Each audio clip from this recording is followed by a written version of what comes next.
देखिए, पूर्व मुख्यमंत्री कमलनाथ के बीजेपी में जाने की जब अटकलें शुरू हुई है तो सबसे पहले जो चेहरा है जिस राजनेता का वो सुर्खियों में आया है तो वो है पूर्व मंत्री सज्जन सिंह वर्मा।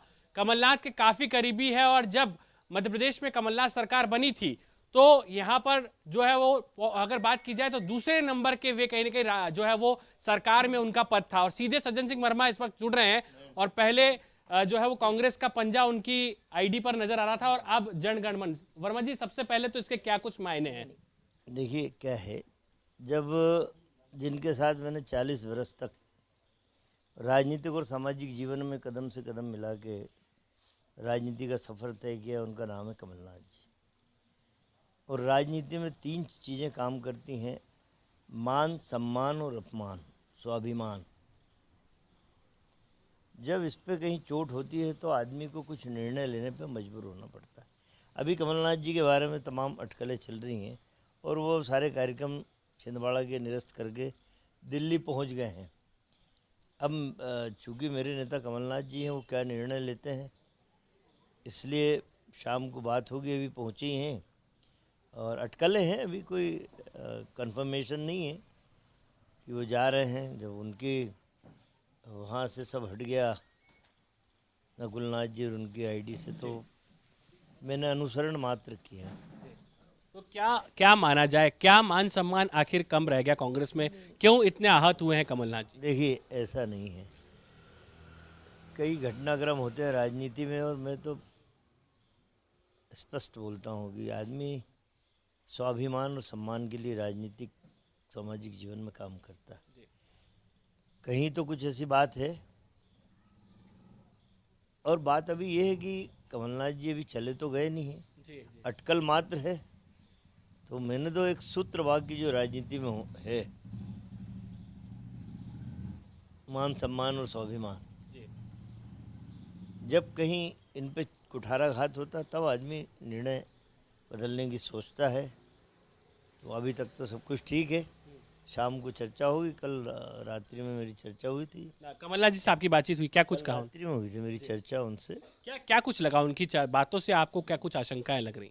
नहीं नहीं, उन्होंने मुझसे कहा था कि क्या चल रहा है, कैसा है। हम लोग ठीक हैं, अभी इंदौर में ही हैं।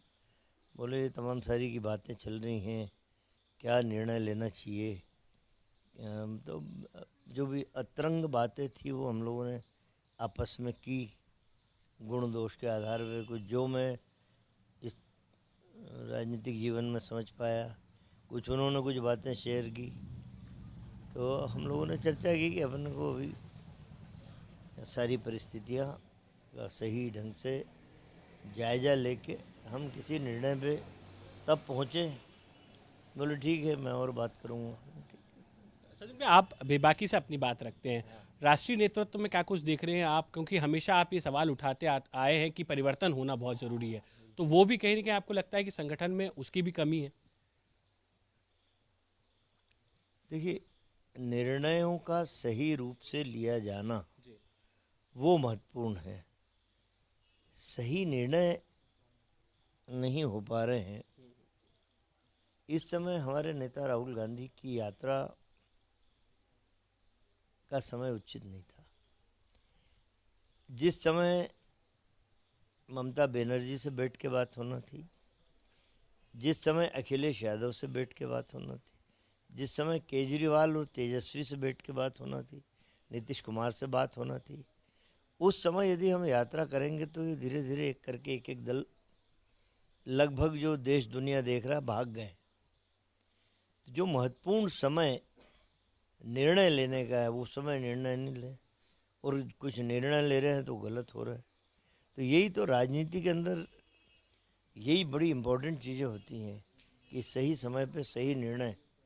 जहाँ वक्त चूके के नुकसान होता है, तो वो नुकसान हमारी पार्टी को हो रहा है। तो जहां कमलनाथ होंगे वहां पर सज्जन सिंह वर्मा होंगे। मैंने जीवन के 40 वर्ष तो उनके साथ निकाल ही दिए। अब ज़िंदगी का वो पड़ाव है कि मुझे मॉरली जहाँ हो रहे हैं उनको सपोर्ट करना चाहिए। मॉरल सपोर्ट बिल्कुल मुझे करना चाहिए, उनके साथ रहना चाहिए। जिस दल से चर्चा हो रही है, क्या राजनीतिक भविष्य आप देखते हैं खास तौर पर? क्योंकि जो अभी अटकलें हैं, ये कहा जाए कि वहां पर भविष्य कहीं ना कहीं सुरक्षित हो? नहीं, मुझे अभी ये जानकारी नहीं कि किस दल से चर्चा हुई, जा रहे हैं नहीं जा रहे हैं। अभी निर्णय कुछ भी नहीं हुआ, पर कहीं ना कहीं वो हर्ट तो हुए हैं, हर्ट तो हुए हैं मुझे उनकी बातों से जो लगा।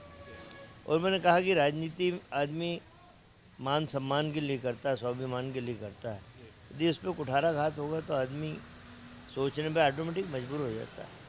कांग्रेस के लिए कमलनाथ जी ने बहुत किया और कांग्रेस ने भी उन्हें बहुत दिया है। पर दिग्विजय सिंह कॉन्फिडेंट नजर आ रहा है, वो तो कह रहे हैं कि इस बात की उम्मीदें की ही नहीं जा सकती। तो मेरा ये कहना है कि सज्जन वर्मा की बात पे विश्वास करने के बजाय दिग्विजय सिंह जी की बात पे विश्वास इसलिए करना चाहिए कि दोनों की बड़ी अभिन्न मित्रता जाने कितने वर्षों से है और एक दूसरे के विचार वो आपस में बांटते रहते हैं। और आज ही उनकी बात हुई है, मेरी तो कल रात को हुई, उनकी आज हुई है दिग्विजय सिंह जी की। तो मेरा ख्याल है कि दिग्विजय सिंह जी की बातों पे ही विश्वास करना चाहिए।